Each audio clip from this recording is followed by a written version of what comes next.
La Grande Librairie, Marie-Ange Pinelli. Bonjour Sandrine Beau. Bonjour Marie-Ange. Alors, je l'ai entre les mains, ce livre-là, il est mignon comme tout. Waouh, quel chat! Voilà, vous le faites très bien le titre. Ouais.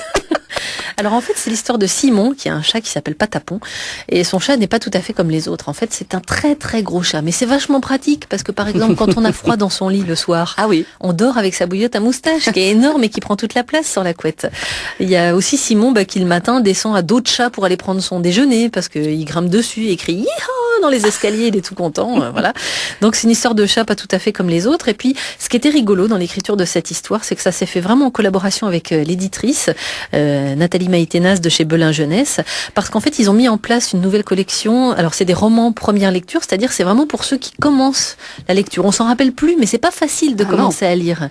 Donc, c'est pour les enfants qui sont en CP et qui, justement, à partir du mois de décembre, commencent à pouvoir lire des petites choses, mais des petites choses, justement, parce qu'ils connaissent pas encore tous les sons, ils maîtrisent pas encore toutes les nuances de la langue française, qui est vraiment très compliqué. Et donc, cette histoire a été écrite en faisant très attention au choix des mots, en faisant très attention au choix aussi des conjugaisons, des temps qui sont employés pour que ça ne soit pas trop compliqué pour les enfants. Donc ça a été un genre d'exercice de style en même temps qu'une écriture d'histoire. Et on espère, enfin moi j'espère en tout cas que c'est vraiment adapté pour les enfants de cet âge-là. Mais logiquement, oui, puisque c'est fait pour. Mais oui, bien sûr, et ça c'est une très très bonne idée. Ça va être très utilisé dans les écoles. Oui, je pense dans les écoles et puis les parents aussi, parce que c'est vrai que quand on a un enfant en CP, on est toujours en recherche de livres qui peuvent lire tout seul, parce que c'est vrai que les premiers livres qu'on lit tout seul, c'est quand même beaucoup d'émotions aussi, c'est quand même un cap qu'on a franchi.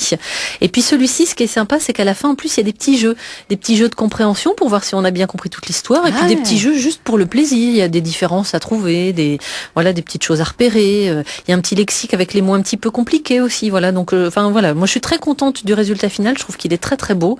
Et puis je l'ai pas dit encore, mais il y a aussi de superbes illustrations. Mais oui. C'est Loïc Méhé. Un garçon cette fois-ci. Un garçon cette fois-ci, Poitevin lui aussi, donc originaire de Poitiers. Comme vous? Oui, comme moi, et comme Marie Desbons dont on parlait la semaine dernière pour le petit chaperon qui n'était pas rouge. Donc Loïc a fait des dessins pleins de peps et très rigolo. Ça s'appelle Waouh quel chat, c'est chez Belin Jeunesse, c'est dans la collection Premier Roman.